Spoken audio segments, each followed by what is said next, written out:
Welcome to this G review for the latest and greatest God of War. I am that guy that will get that Geralt versus Kratos crossover totally off the ground one of these days. This is very endgame. I'm showing you unfiltered endgame in Ivaldi's workshop, which is in Niflgaard,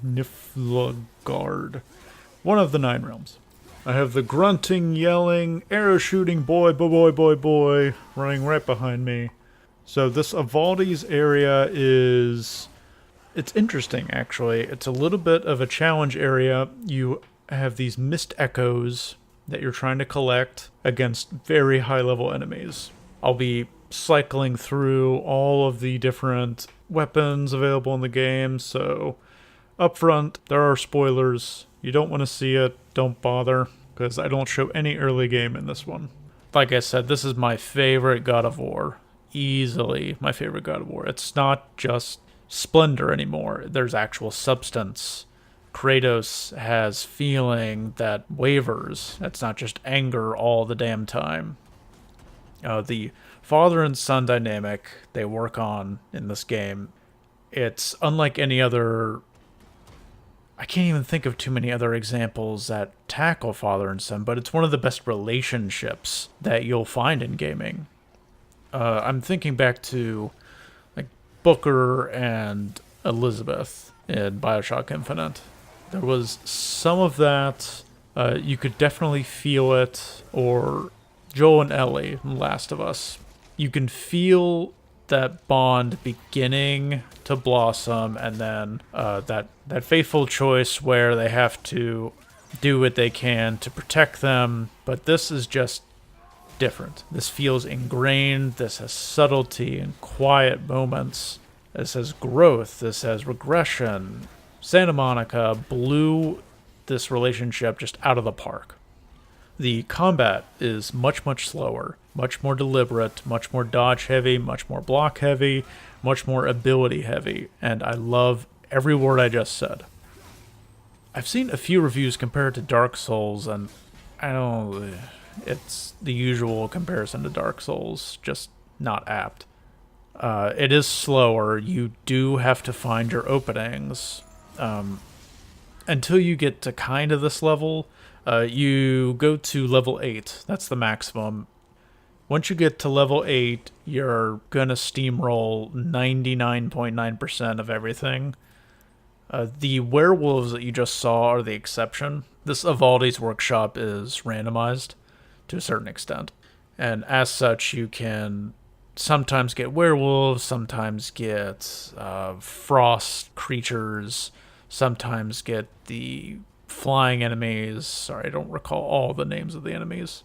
The basic objective is to get from chest to chest and break the chest open to grab the sweet goodies within. The sweet goodies in this case are mist echoes that you can use to upgrade your armor. You can get brand new armor. There's a lot of crafting in this game, at least compared to the old games. We're not talking Witcher or really even any RPG level. But you can use the echoes also to do what I'm currently trying to do, which is open the last rifts in the game. They're the hardest interdimensional one-off pathways between universes that bring in powerful enemies. Just like Stargate. God of War is just like Stargate. You can see a nice bouncing, glowing-eyed head on Kratos' butt. That's Mimir. He's one of the game's best side characters. The side characters last longer, and they go stronger in this version of God of War versus the previous, 5 games? 3 main games, 2 side games? This one blows every single one of those out of the water, in my opinion. It is Transformers versus No Country for Old Men. So you can see the boy, Atreus is his name? It's Boy. Boy is great for stunning. He is great for interrupting, especially with the Valkyries, which I'll get to in a little bit. You can upgrade his armor basically to help you, and his bow, again, basically to help you. He's not entirely invincible, but he's mostly invincible. The worst you'll ever get is a struggle moment where he's being picked on by something, and you just have to knock them off with your axe. The Valkyries. Let's talk about the Valkyries. I love in any game that has late game enemies that aren't really associated with the main path, but are still just these near omnipotent beings that you have so much lore and power behind. I love that. That's why I love Final Fantasy endgames. That's why I love Borderlands 2 endgame. The list goes on. Like Neo or Dark Souls 2, for instance. King Vendrick, there was no way I was going to let him go.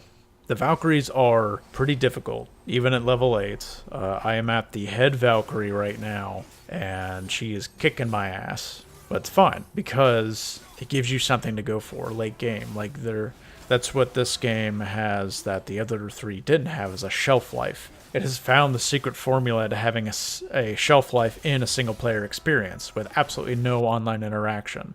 And damned if this wouldn't be a terrific blueprint for every single-player game moving forward. This armor I have right now is a fusion. It was made with a fusion of parts from this world and the Fire world. Starts with an Miflheim, maybe? Miffelberg. We'll call it Miffelberg. There is maybe a little bit too much trying to locate resources. I wish there were either fewer resources or easier ways to get them. Just something. There are very specific resources, which you have to go to very specific places. The problem is there's no consistency in the places. It's not tied to difficulty, for instance. Hacksilver is pretty common. You'll pick that up in no time. But there's no way of knowing if the chest I'm going to open and Randomburg is going to contain Hacksilver, or is going to be some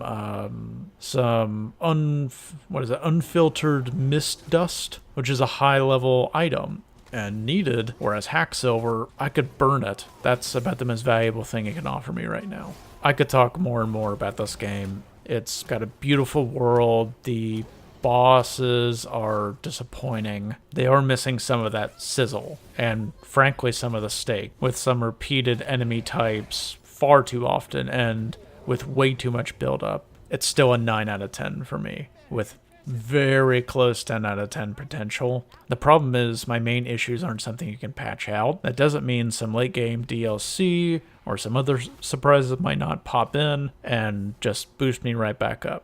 Either way, I will definitely be coming back to this. Thank you so much for listening and watching. I'll see you later, and on myggaming.com. Bye.